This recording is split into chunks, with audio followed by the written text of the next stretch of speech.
दोस्तों, आपका स्वागत है मेरे YouTube channel Udiyar the untold stories में, जहां आपको हर दिन कोई नई कहानी अथवा उसका अंत सुनने को मिलेगा।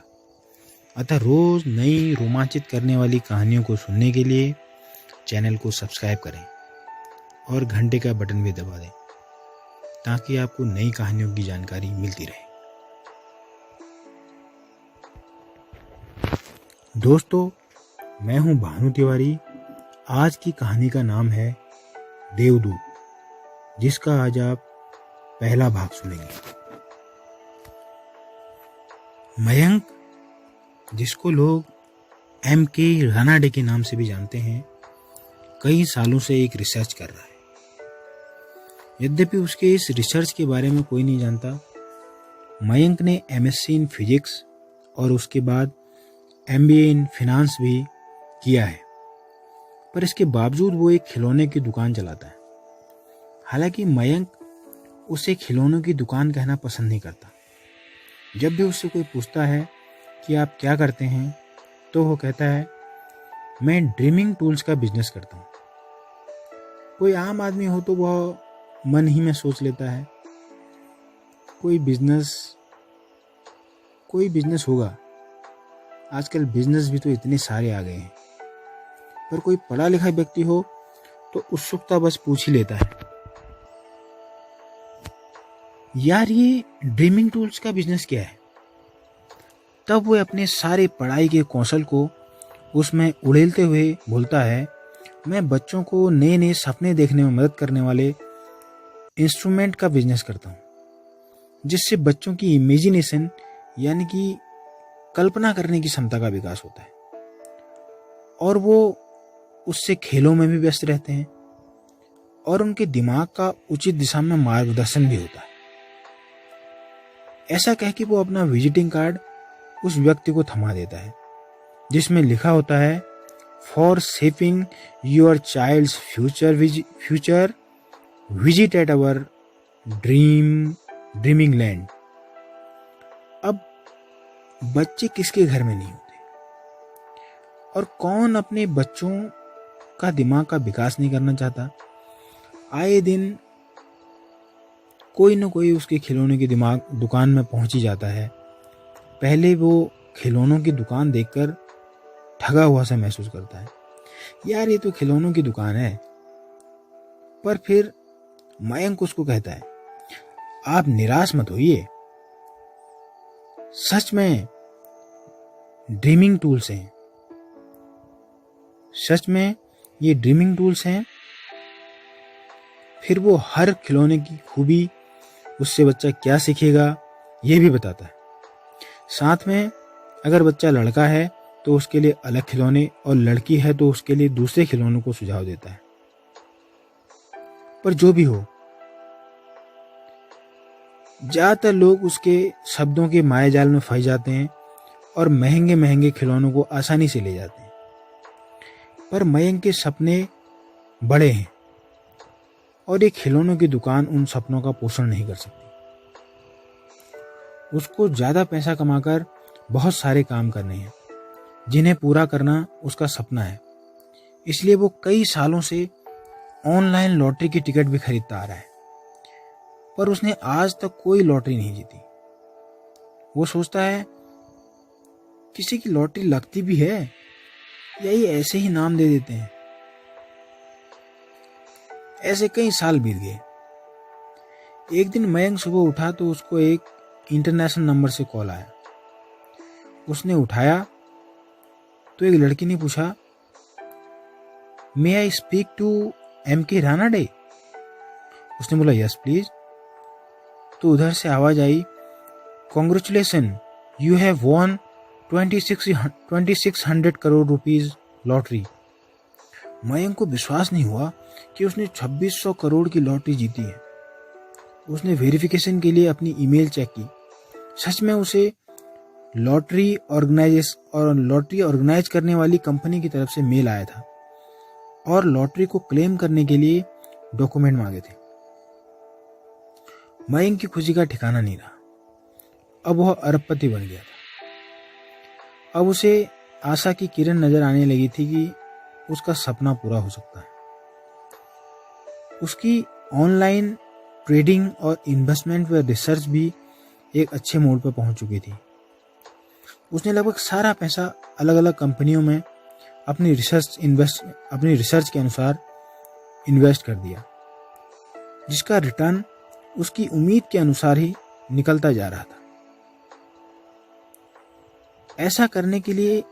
ऐसा करके उसने कई प्रतिष्ठित कंपनीज में अच्छी मात्रा में शेयर खरीद लिए और इस तरह महज 4 साल में ही भारत के टॉप 10 अमीरों में शामिल हो गया। जिस मुकाम पर पहुंचने में लोगों की पूरी जिंदगी लग जाती है और उनमें से कुछ ही इस लेवल तक पहुंच पाते हैं, इस स्तर तक पहुंचने में उसकी उम्र अभी सिर्फ 34 साल थी। पर उसकी जनता में शायद ही कोई पहचान थी,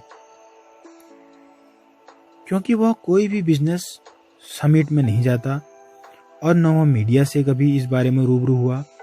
उसने अपनी रिसर्च का एक भाग इंटरनेशनल इकोनॉमिक्स जर्नल में प्रकाशित भी कराया, जिसका विश्व भर में अच्छा रिस्पॉन्स मिला।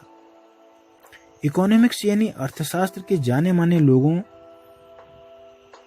ने उसकी खास सराहना की और उसकी इकोनॉमिक थ्योरी इतनी लोकप्रिय हुई कि उसे अर्थशास्त्र में अहम योगदान के लिए इस साल का अर्थशास्त्र में नोबेल प्राइज के लिए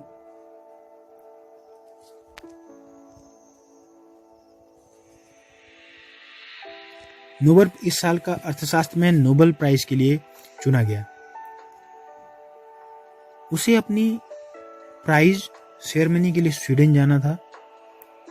स्टॉकहोम कॉन्सर्ट हॉल में पहुंचते ही तालियों की गड़गड़ाहट से हॉल गुल उठा।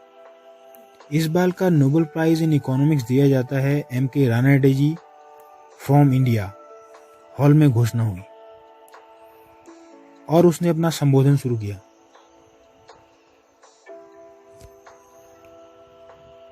भाइयों और बहनों, इस अवसर पर मुझे अपार खुशी हो रही है कि मुझे इस योग्य समझा गया कि मैं सम्मान प्राप्त कर सकूं।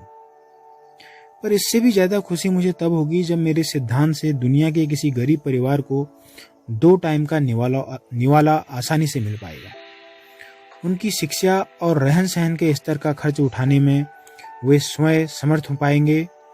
मुझे तो अर्थशास्त्र की सार्थकता तभी समझ में आती है जब अर्थ के शास्त्र का मूल सबको आवश्यक संसाधनों के उपयोग की पूर्ण उपलब्धता सुनिश्चित करना हो, यानी आवश्यक संसाधनों तक सबकी पहुंच हो। पुरस्कार समारोह समाप्त हो और अब मयंक अपने घर पहुंचा। घर पहुंचकर वह फिर से अपने बिजनेस की जरूरतों को पूरा करने में लग गया।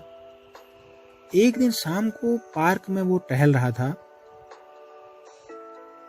उसकी नजर एक लड़की पर पड़ी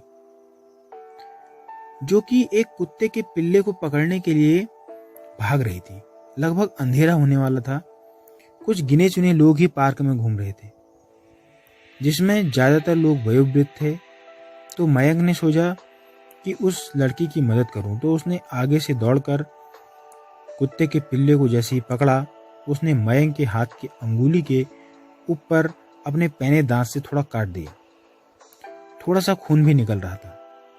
तभी वह लड़की वहां पहुंची और उसने मयंक को थैंक्स बोला।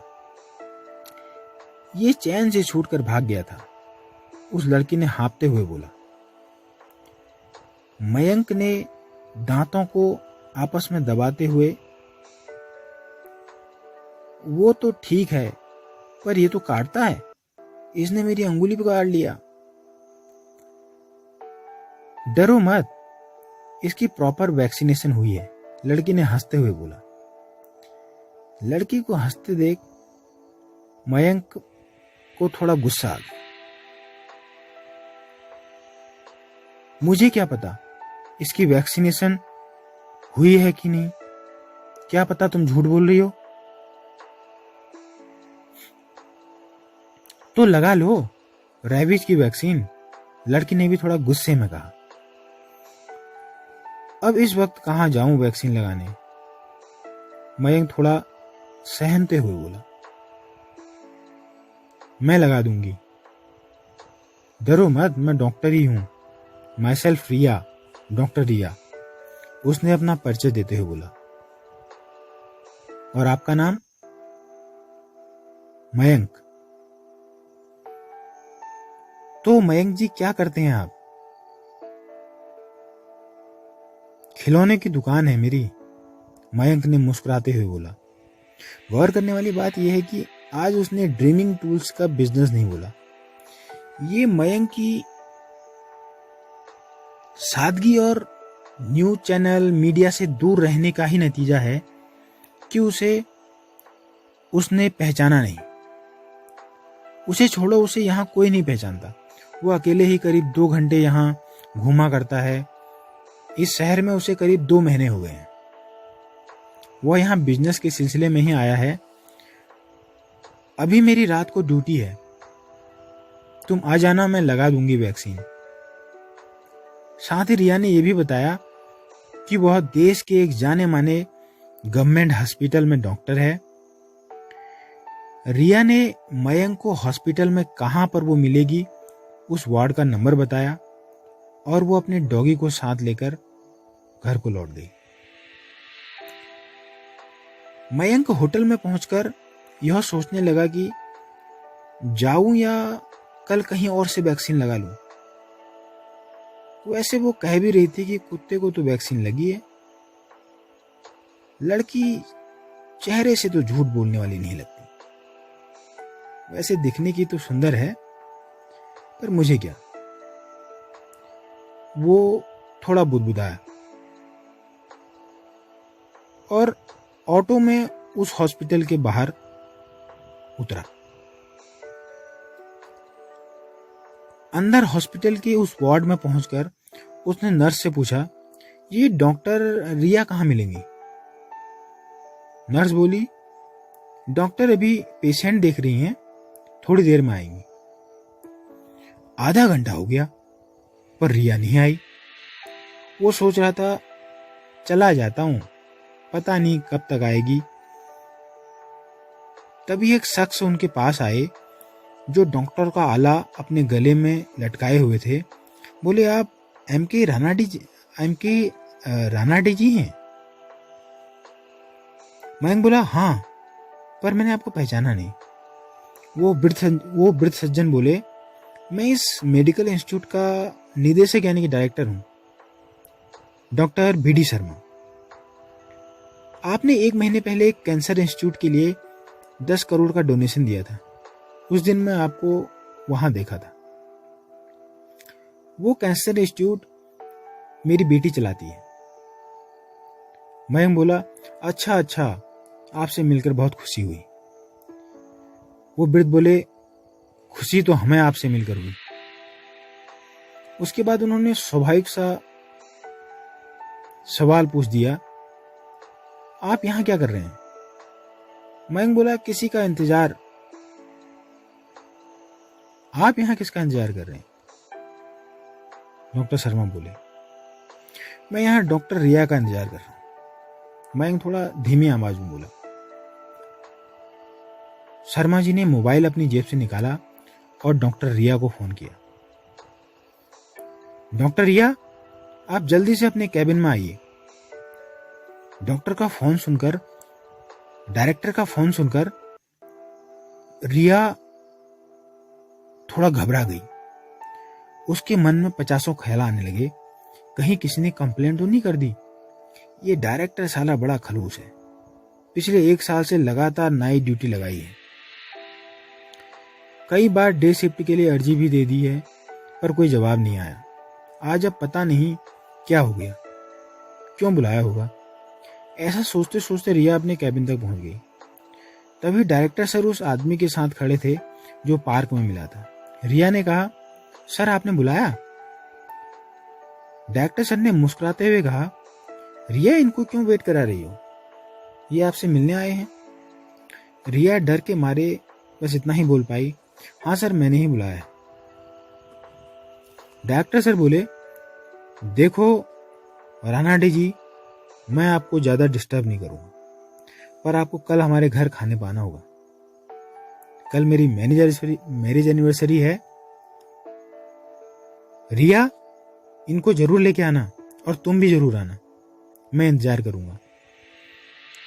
और वो मयंक से हाथ मिलाकर चले गए। अब रिया को समझ नहीं आया कि ये खिलौने वाला इनका क्या लगता है, पर उसने सोचा मुझे क्या करना, और उसने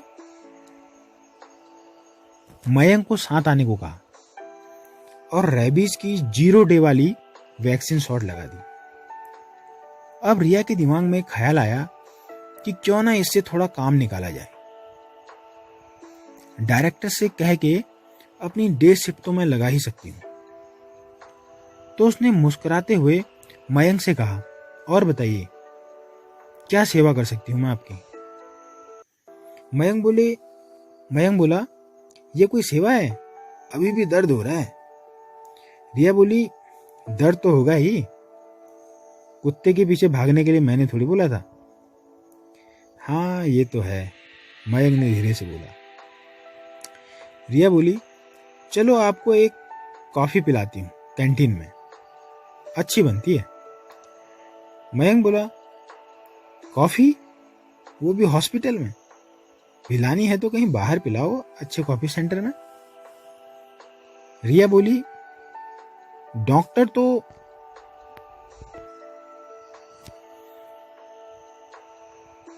तो हॉस्पिटल में ही कॉफी पिला सकते हैं। चलो तो सही, अच्छी बनती है, आप याद करोगे। दोनों कैंटीन में गए, कॉफी का ऑर्डर दिया। अब रिया सोचने लगी कि कल ये मेरे साथ डायरेक्टर की एनिवर्सरी में कैसे चलेगा, कोई कांटेक्ट नंबर भी तो नहीं है, चलेगा भी कि नहीं। ये तो एक मौका मिला है उस खड़ूस डायरेक्टर से डे शिफ्ट करवाने का। तो उसने मयंक से पूछा, तो कल आप जा रहे हैं डायरेक्टर सर की एनिवर्सरी में? मयंक बोला, देखते हैं। रिया मन ही मन में भाव खा रहा है। मयंक बोला, तुम चलोगी? रिया, डायरेक्टर सर हैं, जाना तो पड़ेगा ही, यदि आप ले जाएंगे तो, क्योंकि उन्होंने तो आपको लाने के लिए बोला है। मयंक बोला, तो ठीक है, कल चलेंगे, कहाँ पर मिलोगी? रिया, जहां पर आप लेने आओगे। मयंक बोला, तो ठीक है, कल शाम 8 बजे मुझे होटल के बाहर कॉफी शॉप पर मिलना। उसने होटल का नाम बता दिया। रिया सोच रही है, ठीक है, मोबाइल नंबर नहीं मांगा, वरना मना कैसे करती। अगले दिन रिया ने हॉस्पिटल से छुट्टी ले ली, क्योंकि उसको डायरेक्टर और उसकी बीवी के लिए कोई उपहार लेना था। वो दिन में ही जाकर डायरेक्टर के लिए बढ़िया पेन और उनकी बीवी के लिए एक महंगी साड़ी ले आई। उसे डायरेक्टर को इम्प्रेस जो करना था। अब वो शाम के 5 बजे से ही तैयार होने लग गई। 6 बजे उसने अपनी कार निकाली, क्योंकि उसने सोचा उसके पास तो अपनी गाड़ी है नहीं, कल रात ऑटो से आया था। और 7:30 पर होटल के सामने कॉफी शॉप पर पहुंच गई। उसको लगा वो भी टाइम से पहले ही आ जाएगा। वैसे भी पहले जाने में हर्जी क्या है, पार्टी में जाने में देर नहीं होनी चाहिए, उसके लिए तो छुट्टी ली है। पर मयंक 8 बजे तक भी नहीं पहुंचा। अब तो रिया सोचने लगी, मोबाइल नंबर ले लेती तो अच्छा था। 8:30 बज गए। तभी उसने देखा कि मयंक टहलता हुआ आ रहा है। रिया को उसे देखकर बहुत गुस्सा आया।